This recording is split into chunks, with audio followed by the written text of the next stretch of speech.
Pagbasa mula sa aklat ni Propeta Zacarias. Ito ang sinasabi ng Panginoon.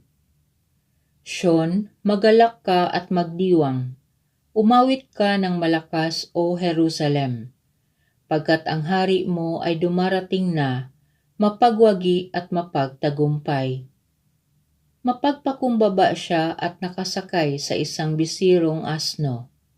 Ipaaalis niya ang mga karwahe sa Ephraim, gayon din ang mga kabayong pandigma ng Jerusalem. Babaliin niya ang mga panudla ng mandirigma at paiiralin ang pagkakasundo ng lahat ng bansa. Ang hangganan ng kaharian niya ay dagat magkabila, mula sa Euphrates hanggang dulo ng daigdig. Ang salita ng Diyos.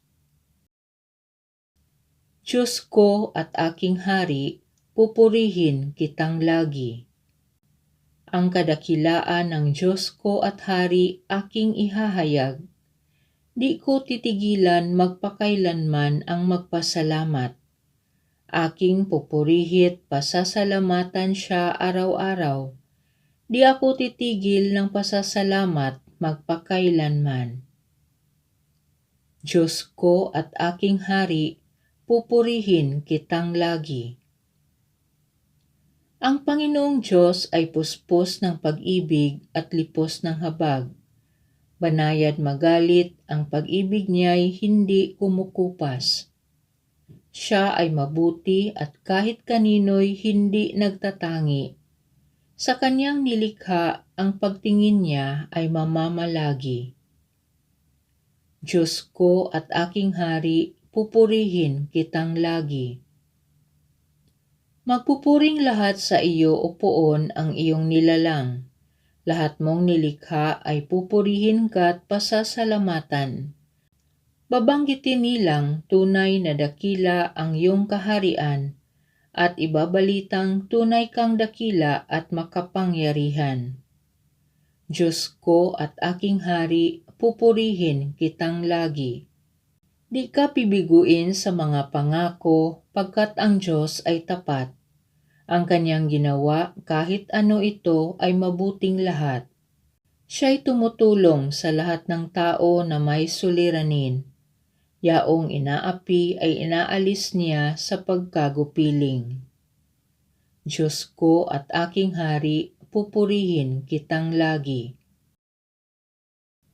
Pagbasa mula sa sulat ni Apostol San Pablo sa mga taga-Roma. Mga kapatid, hindi na kayo namumuhay ayon sa laman, kundi ayon sa Espiritu, kung talagang nananahan sa inyo ang Espiritu ng Diyos.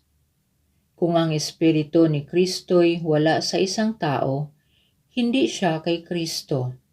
Kung nananahan sa inyo ang Espiritu ng Diyos, na siyang muling bumuhay kay Hesu Kristo, ang Diyos ding iyan ang magbibigay ng buhay sa inyong mga katawang mamamatay sa pamamagitan ng kanyang Espiritong nananahan sa inyo.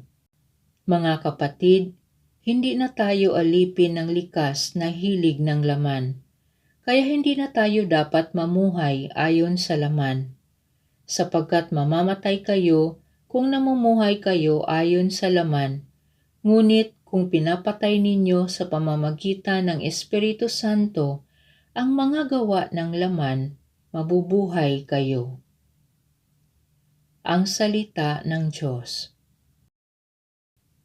Papuri sa Diyos Ama, pagkat ipinahayag niya, hari siya ng mga aba.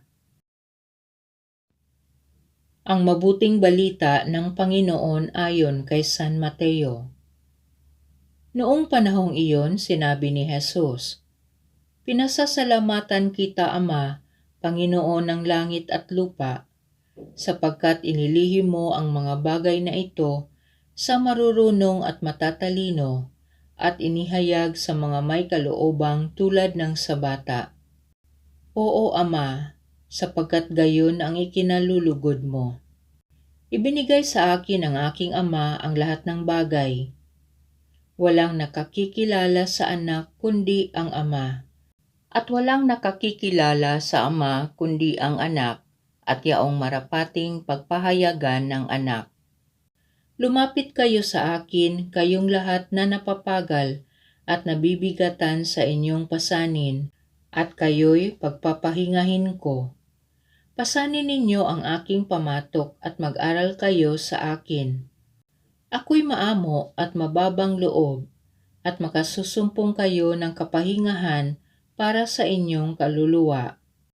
Sapagkat maginhawang dalhin ang aking pamatok at magaan ang pasaning ibibigay ko sa inyo. Ang mabuting balita ng Panginoon.